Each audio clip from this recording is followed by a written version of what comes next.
Today we're talking about my settings for the LUMIX GH7. Now, these are settings that I would do if I were to have just received the camera, and some of the things I'm doing right off the bat just to maximize my overall experience with the GH7 before I go out and shoot with it. So with that being said, we're gonna start diving into my settings for the GH7, talking about some exposure settings. Now I do have my GH7 here, and so we're gonna turn this on. You may not see what I'm seeing because I'll probably just do some B-roll. The first thing, we're gonna go into our exposure mode and we're gonna set that to manual.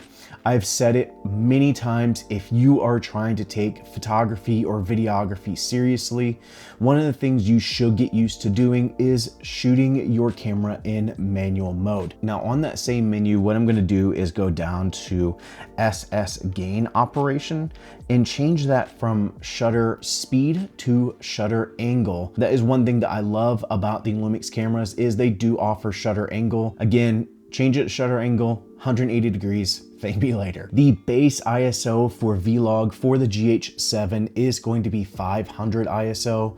And so to get the best dynamic range, I typically keep it at that 500. Now going from exposure settings to recording modes, I'm probably gonna be shooting in RAW with this camera. I love shooting in RAW. I'm shooting in ProRes RAW right now on the Sigma FP.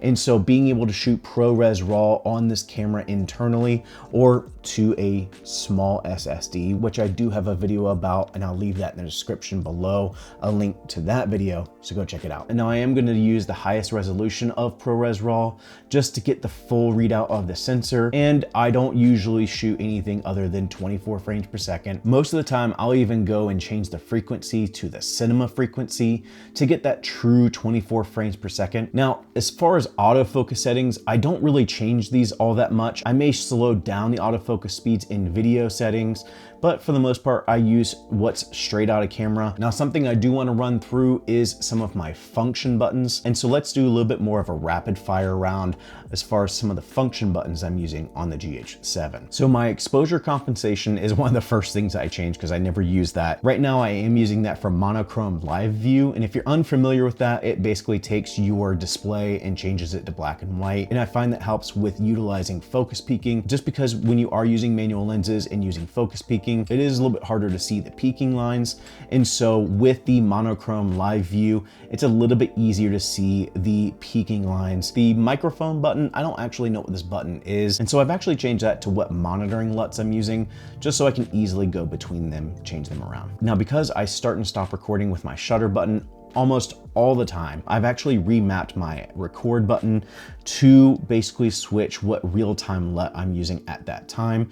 I wanted that button because with the S9, there's that easy LUT button on the camera, and this kind of mimics that. Now for the function 1 button that does toggle on and off my gyroscope, function 2 and 3, which are the two buttons on the front, one is going to be to switch to my natural color profile just for photography purposes. And then the other is going to utilize my custom monochrome LUT, which I am trying to develop to be more optimized with the LUMIX cameras. And so hopefully that'll be ready soon.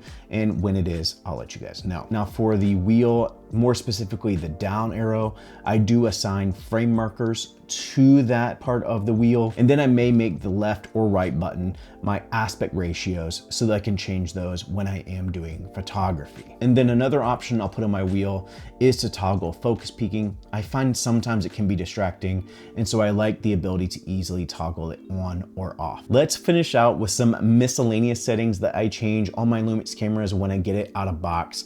Starting first with grid lines. One thing that helps composition a ton is to have your grid line set up. And so that's one thing I'm turning on. Now we've already kind of mentioned this, but another thing that I'm using is frame markers. I typically deliver all of my YouTube stuff in a 2:1 aspect ratio.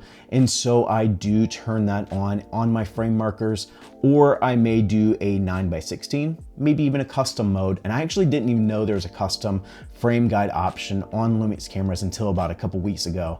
And so that's something that's really nice to see as as well. And then last but certainly not least is the red record frame indicator. This just helps with knowing that you're recording. I'm using it right now, and if I wasn't using it, I'd honestly ask myself half this video if I'm actually recording or not. And so this is something that's really nice to have on the Lumix cameras, is a built-in red record frame indicator. So I turn that on again just to make sure I'm recording. It turns into an issue more than you think. With that, those are my settings for the GH7. As you guys start getting your hands on this camera, I hope some of these settings help you out in getting things set up and getting the most out of your Lumix GH7. If you do have any questions about any of these settings or about the camera in general, let me know in the comments below or reach out to me on Instagram and we can start a conversation there. As always, thank you for joining. Go and find your journey. Go embrace life. Peace.